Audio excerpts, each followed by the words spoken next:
Varna ir moliūgas. Moliūgas. Istorija apie tai, kad atsarga gėdos pridaro. Taigi kas tai buvo? Nei varna, nei moliūgas nesuprato. Balta, balta, vidury akmenuotos dykumos. Ne, tai tikrai ne sniegas ir ne išmatos ir ne šikalai, kaip vaikučiai vadina. Tai buvo kažkas neregėto. Varna neištvėrus sakė: Tai, pelenai, tai kažkas nuodingo.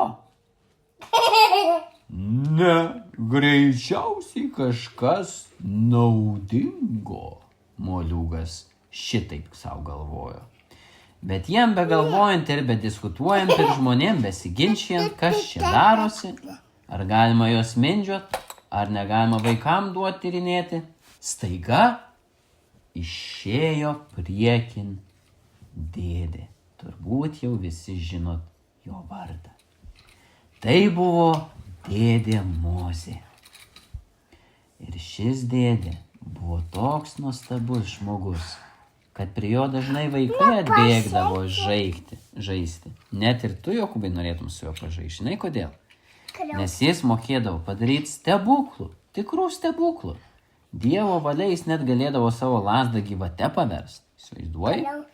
Galima būdavo žaisti. Turbūt ir žaisti buvo galima. Bet dabar susispietė ne vien vaikai, o daugiausia suaugę.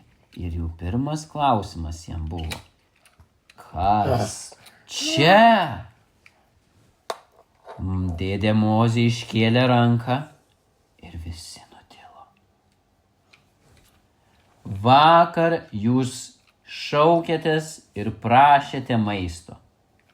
Dievas jum jo duoda iš dangaus. Štai mana, maistas, kuriuo maitinsitės. Prisirinkit jo į valias, malkit į miltus, kepkit į plokštainius, valgykit išsijuosę, sušuko.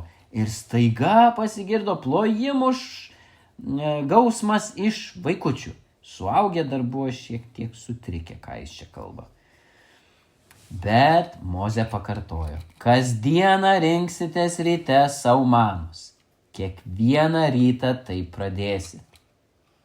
Ir kiekvieną likusią dieną juo maitinsitės. Bet klausykit įdėmiai. 6 dienas taip rinksit grūdus. Kiekvienai dienai tiek, kiek reikia. Ir nedrįskit pasilik daugiau kitai dienai. Kiekvieną dieną jums užkris pakankamai. Netaupykit ir nepasilikit kitai dienai. Viską sunaudokit. Bet 6 dienas tai darysit. Ir 6 dieną jūs susirinksit 2 porciją manos. Susirinksit kiekvienam, kam reikia 2, kad 7 dieną valgytumėt likučius ir jums nereikėtų dirbti, nes 7 diena yra ypatinga diena. Sekmadienis? Jau žmonėms sukosi galva. Tai kaip? Tu nori sysiu? Nu gerai, tai palauksim. Ei, klausykitės. Tėti, tu čia jungiai. Taip, kad įrašinėtų garsą. Po to galėsime klausytis tos istorijos. Gerai. Na va, Baigsi valyti. tai kur mes baigiam? Prieš nueinant tau sysiu. Mozė bandė išaiškinti, kas čia vyksta. Ir žmonės sutriko, nes vieni sakė: negalima kaupti manos, o kiti tvirtino: bet jis sakė, kad reikia sukaupti 2. Ne, jis sakė, kad kasdien reikia prisirinkti tiek, kiek reikia, o kiti tvirtino: ne, kasdien reikia prisirinkti 2, kad kitai dienai užtektų. Ir žmonės taip šurmuliuodami šiek tiek susierzino, o dėdė Mozė kantriai jiems paaiškino. Klausykitės iš naujo. 6 dienas kasdien susirinksite tiek, kiek jums reikia tai dienai. Bet 6 dieną susirinksi 2, kad jums nereikėtų jos rinkti 7 dieną. Vis dar žmonės kreivai žvilgsniais kalbėjo, kol galiausiai jis vėl kantriai paaiškino. 5 dienas rinksit po 1 porciją, 6 dieną susirinksi 2 porcijas, kuris suvalgysit per šeštadienį ir tada per sekmadienį. Ar dabar aišku? Dabar žmonės linktelėjo. Panašu, kad dabar jam buvo aišku. Bet tada žmonės, kai dėdė Mozė išėjo, svarstė, tai ką jam dabar daryti? Kaip jam rinkti?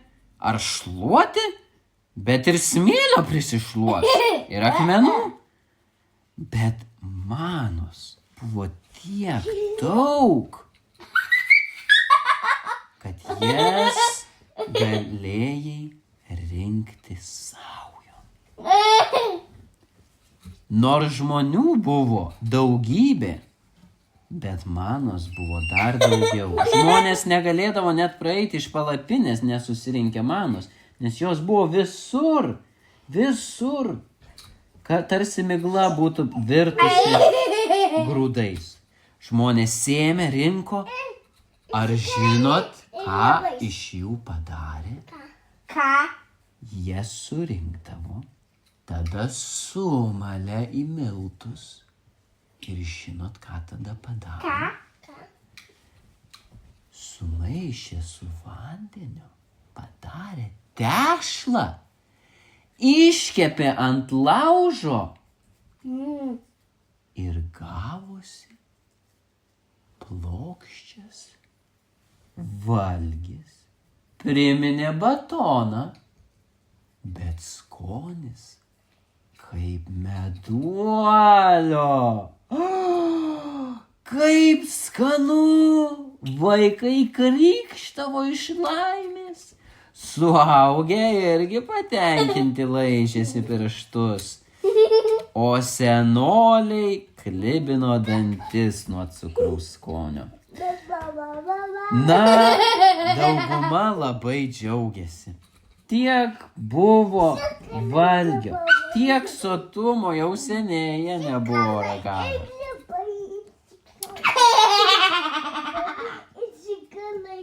Vieno tik vaikai jum varna ir moliūgas nepasakys. Ar buvo, ar ten gyvuliai valgė tuos grūdus, ar nevalgė, nežinau. Bet galiu pasakyti tiek. Varna vidury dienos nusprendė. Žmonės išprotėjo, jie valgo šikalus baltus. Ir kepa blynus iš tų šikalų. Jie išprotėjo, jie numirs.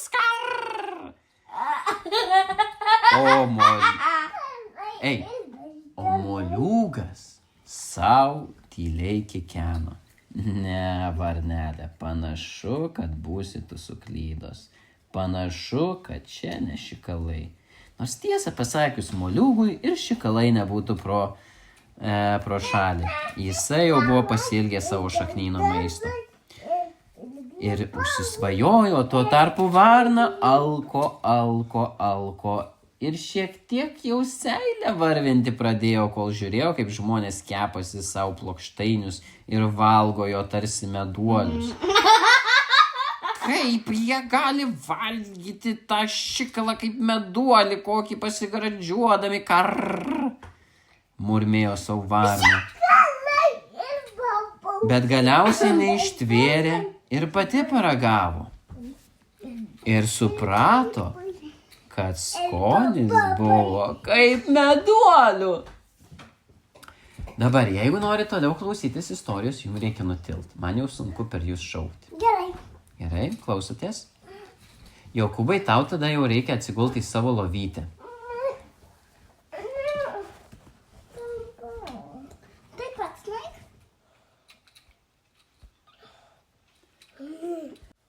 Na va.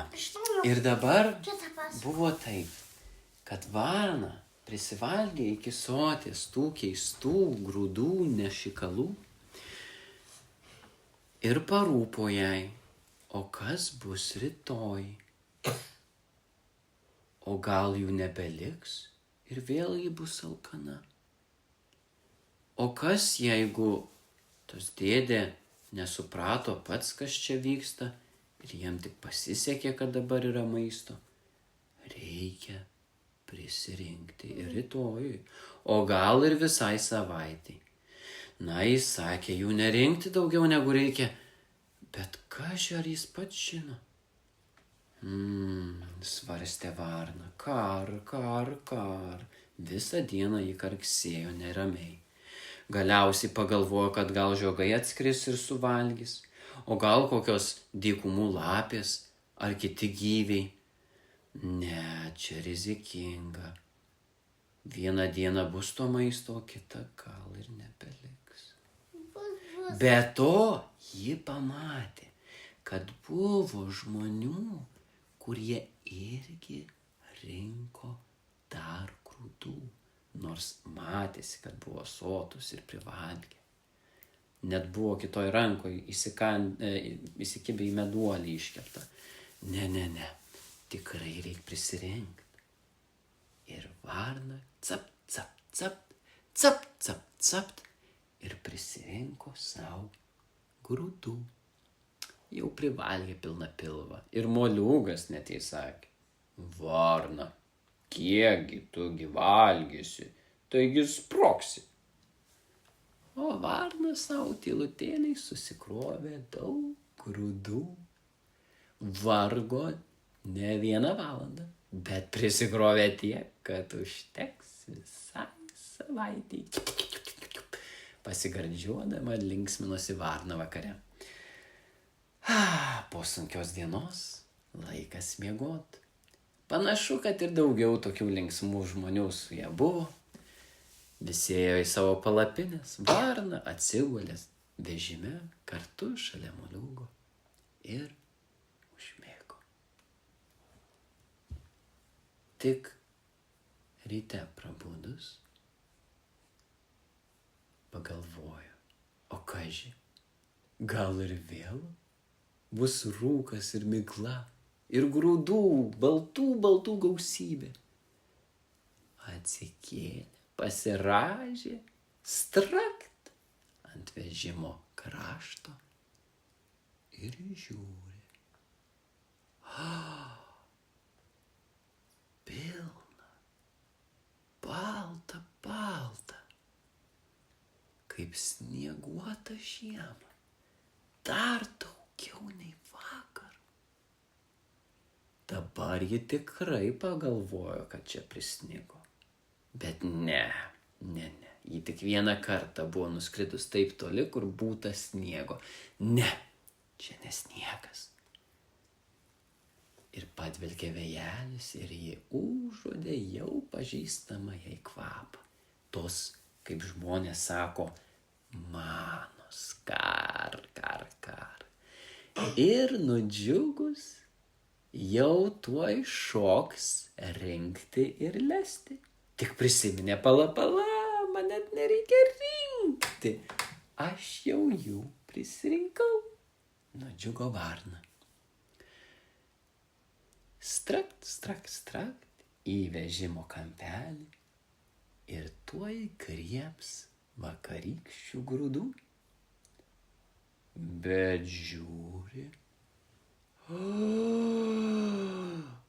Ar žinot, ką ji pamatė? Ką? Ji pamatė kirminų gausybę ir puvėsius smirdančius iš kampo. O Dieve,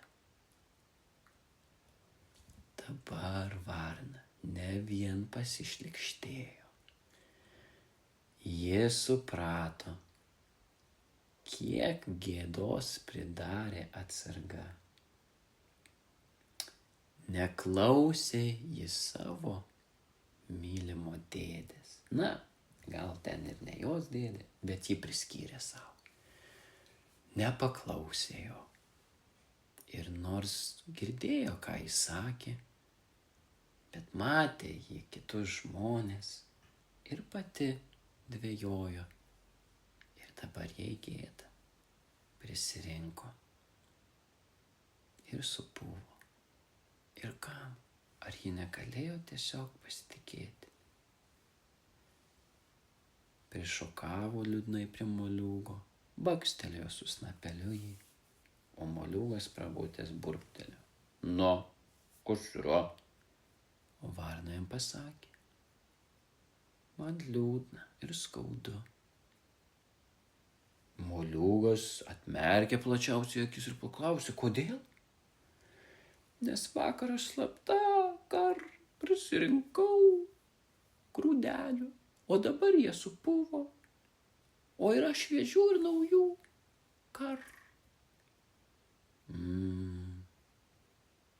Moliūgas numykė. Tiesą pasakius,